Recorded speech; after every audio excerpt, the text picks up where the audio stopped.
Продължаваме с следващата тема от предаването. Социолози прогнозират, че новата партия на Веселин Марешки ВОЛЯ може да бъде част от бъдещото управление на страната, като я поставят на 4-то място по предпочитания на хората.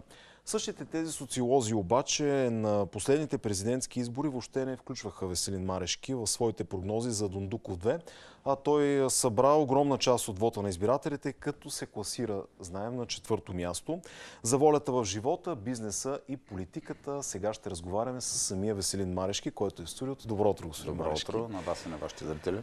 Вярвате ли на социолози? Всъщност ние знаем, че вие разчитате на свои лични сондажи за общественото мнение. Социологията по принцип е една много сериозна наука. За съжаление, тя много добре знае какви са резултатите, но за съжаление, заради зависимости, може би и заради корупция, излизат резултати, каквито са удобни на формациите, които всъщност си плащат или корумпират определени социологически агенции. Заради това ни казахме, че като всеки един човек, който прави нещо, трябва да се въведе наказателна отговорност за фалшиви изследвания, които се пускат в пространството, когато има избори. Всеки трябва да носи своята отговорност.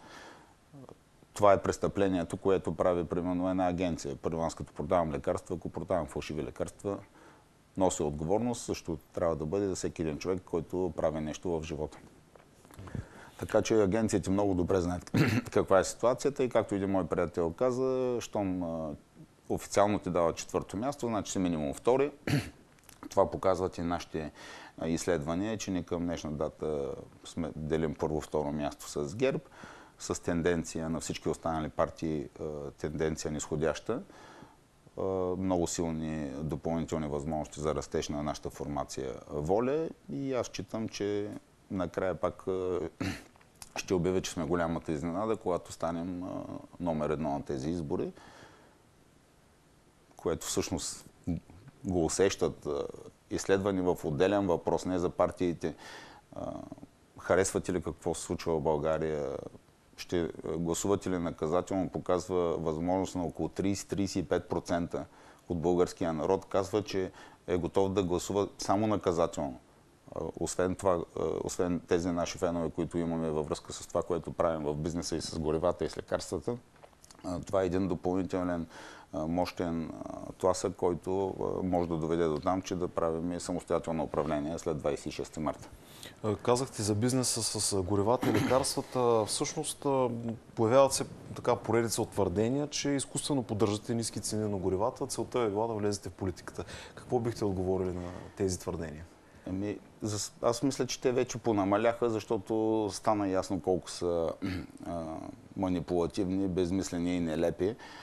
В търговията с лекарства съм от 25-6 години и няма как да се инвестирам толкова дълго време, за да вляза в политиката.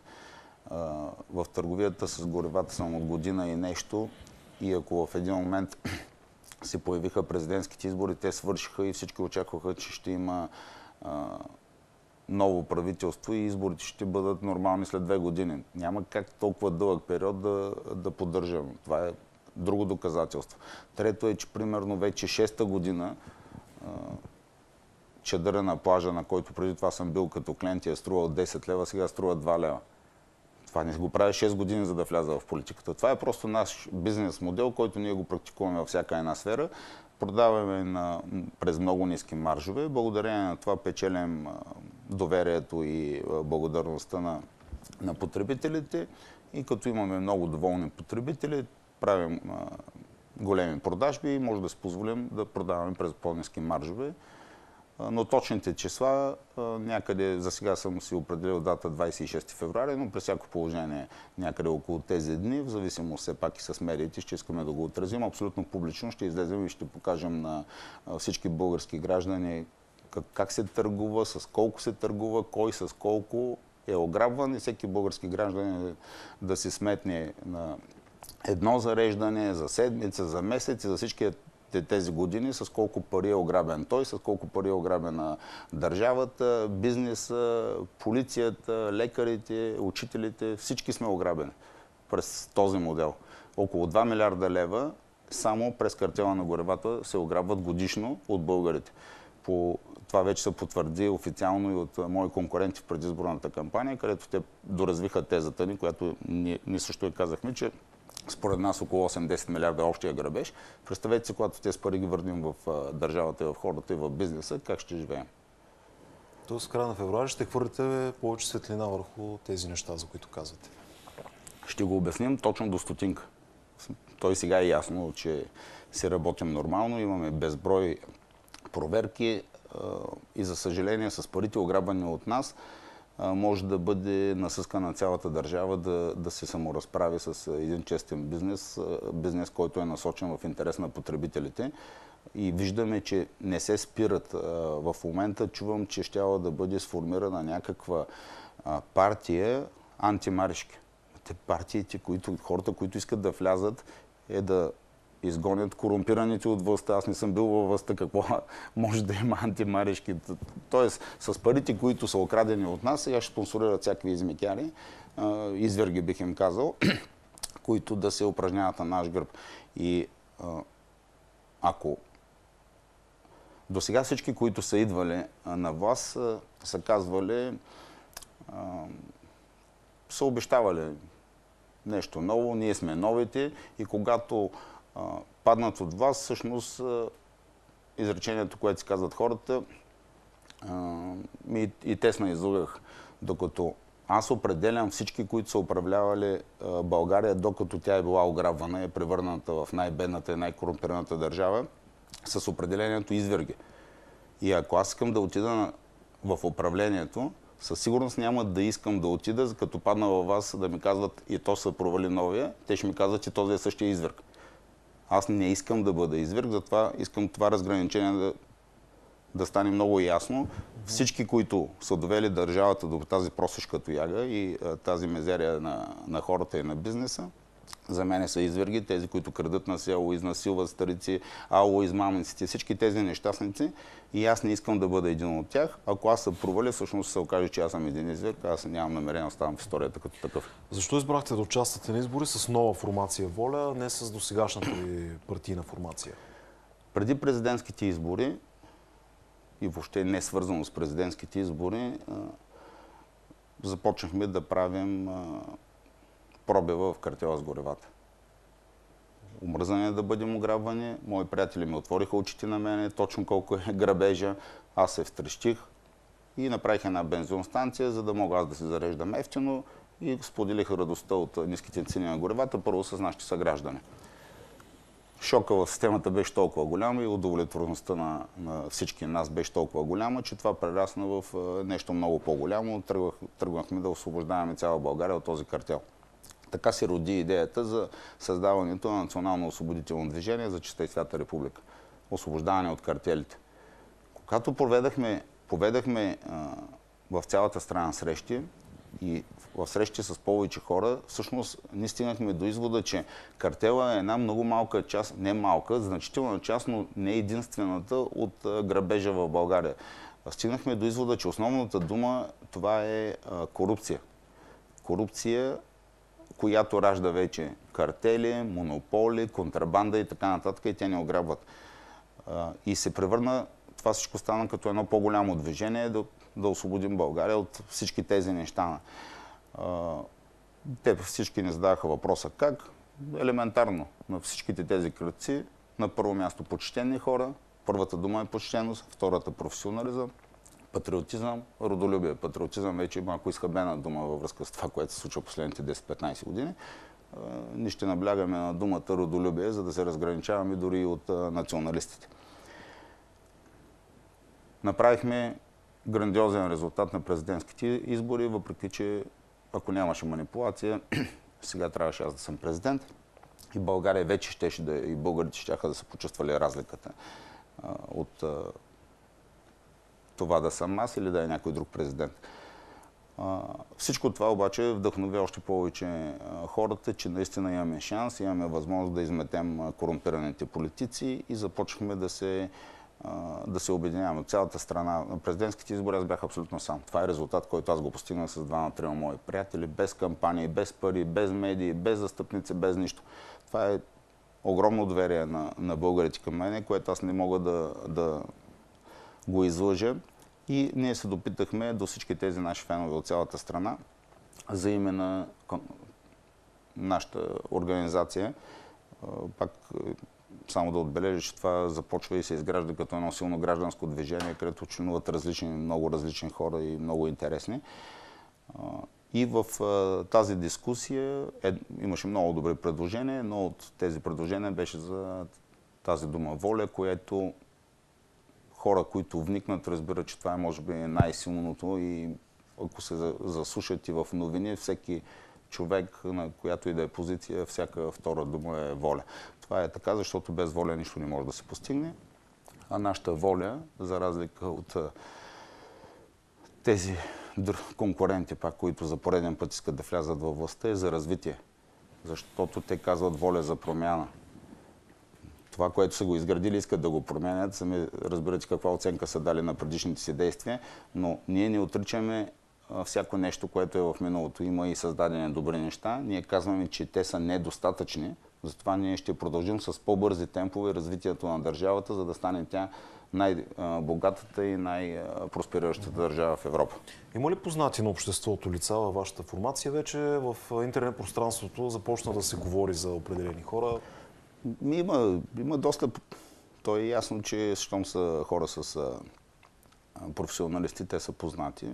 Така, примерно, да не влизаме в много подробности, но примерно професор Чуков, просто е по-известен медийно, но хората са доста добри специалисти в различни области. Калин Сърменов, други артисти. Има страшно много хора в момента, които така застават.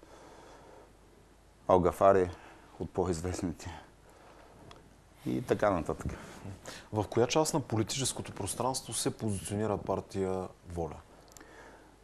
Вижте, пред нас основната идея е да сме почтени хора и професионалисти. Но така или иначе, аз считам, че хората, които изграждат държавата, са център-дясно. Това е малък среден бизнес, основно лекари, учители, полицаи, мисля, че артисти, спортисти, мисля, че тези хора в по-голямата си част са ориентирани център-дясно. Това са хора, които искат да развиват, а не просто да харчат на готово пари. Аз се чувствам такъв човек. Аз съм бил от най-древното ниво, от беден студент на една стипендия, през малък бизнес с една аптека, през среден бизнес с 10 аптеки, до нивото, което съм достигнал до момента. Така че съм минал по цялата стълбичка и считам, че това са хората, които създават продукт, създават възможност да бъдат плащани пенсии, социални други разходи, да се строи. Затова считам, че най-вредното и всъщност ние сме имали опадък и застой винаги, когато БСП е идвала на власт. И това според мен е най-вредното за България, но считам, че това е невъзможно да се случи в сегашния етап. И вижте, тези хора не си вземат поука. Цветан Цветанов ни каза, че Цецка Цачева трябва да стане президент. Каза, вие сте глупаци, аз каквото ви кажа, това ще стане. Сега излиза Сергей Станишев и казва, проваления Сергей Станишев с Румен Овчаров и цялата банда около него, ни казва, следващия премиер е Корнелия Нинова. Значи, колкото Цецка Цачева стана президент, толкова и Корнелия Нинова ще бъде премиер. Не защото не е хубава външно или няма качества професионални, защото най-вероятно им липсват други неща, които в миналото им е попречило да се докажат. Затова те са част от миналото, ние ще ги оставим в миналото. Бъдещето е на свободните, на предприемчивите хора. Означава ли това, че със сигурност няма да правите коалиция с БСП евентуално? И с кои партии всъщност бихте се коалирали в бъдещото управление? Да, тук е момента да кажа, че ние имаме няколко точки, които ние не можем да направим абсолютно никакъв компромис. Първото, не първо, защото едно все пак трябва да е първо, но тези 4-5 неща, това са администрацията, роб на българския бизнес и българския гражданин. Най-елементарното нещо е едно, за да не сме подробни, въвеждането на мълчаливо съгласие. Подават си документи, ако не ви отговорят, ви ходите да се мъчите, дела завеждате и така нататък. Като не ви отговорят, значи вече го имате документа и си действате. Това ще отпуши много процеса, ще облегчи гражданите и бизнеса и те знаят какво трябва да правят в живота. Задължително увеличаване на доходите, за да може това да въвлече и увеличи стокооборота и да вдигне, да направи растеж в държавата. Само че тук вече е голямата разлика между популистите и националистите и прагматиците, професионалистите и родолюбците. Защото преди 2 мандата Волен Сидеров влезе в парламента с обещание за 1000 лева заплата и 500 лева пенсия. На следващите избори самите те си го намалиха и го намалиха на 300 лева пенсия. Само че нито 1000 лева стана, нито 500 лева, нито 300 лева. Нашите разчети не, че не трябва да стане, но те не стават, защото това е нереалистично. Нашите разчети показват, че е абсолютно възможно и това всъщност е в нашата програма, още в следващия бюджет. Хората не могат да чакат веднага, още с влизането. Минималната пенсия ще бъде увеличена с около 70-80% и ще бъде 230 лева. Да, не е 300 лева, по-добре им звучи на хората 300 лева, то преди това им обещаваха 500 лева. Те ще им обещават сега и 700 сигурно, само че ние ще им дадем 230 и те да се преценят дали искат реалното увеличение на 230 лева или искат обещаното от 300-500 и така нататък. Същото е и за минималната работна заплата. Не може тя да е 600 лева в съседната ни Румъния и под 500 лева в 460. Тоест, още в първия бюджет минимална работна заплата от 600 лева. Това ще даде много голям тласък на най-ниските нива. Не, че е достатъчно. Само, че от 400 до 600 и 4 са почти 50%. Така че ще се опитаме по този начин да помогнем. И това ще го реализираме. Учителите. Винаги съм си мислил кое да поставя на първо място. Учители, лекари или полиция. Едните се грижат за нашето образование и възпитание, другите за здравето ни, третите за нашата сигурност.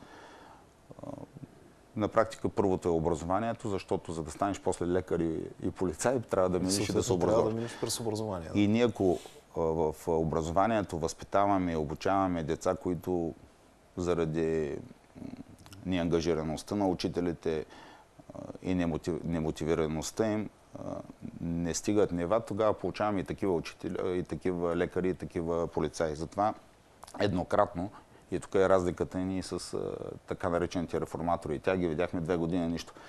Еднократно увеличение на заплатите на учителите, веднага още в следващия бюджет с 20%. Значи те обещаха, тук е обратното. Обещани пенсии високи, ние казваме по-ниска, но реална. Тук считаме, че реалността е още по-голяма, затова те са обещали и не дали 10%. Ние не казваме 5, 20% еднократно увеличение на учителите, защото оттам тръгва всичко. И след това и отговорности обаче. Заплата, по-добра заплата, но какво образование и докъде стигат учениците ти. Тоест, те след това ходят ли на олимпиади, влизат ли в университети, какви оценки получават и така нататък. Същото нещо за полицаите. Само, че не за всички полицаи. Полицаите, които са на улицата. Защото МВР е превърнато в една бюрократична машина, която те сами си пречат. Експертите ни в тази област ни казват, че колко дирекции, поддирекции и така нататък, които си пречат една на друга. Ограничаването, само да го довърша, защото това е много важно, ограничаването на тази администрация ще доведе възможност за увеличаване на заплатите на ниските нива на хората, които реално вършат работа на улицата. Това ще даде възможност, това, което явно са накопирали от ГЕРБ, полицай във всяко село и полицай във всеки квартал. Не трябва да бъде в квартала и да познава хората, които живеят там, кой какво прави. Само, че господин Марешки, времето ни напредна. За съжаление, ще трябва да приключваме наистина. Аз ви благодаря за това гостуване. Пожелавам ви успех. Успехи на всички варници.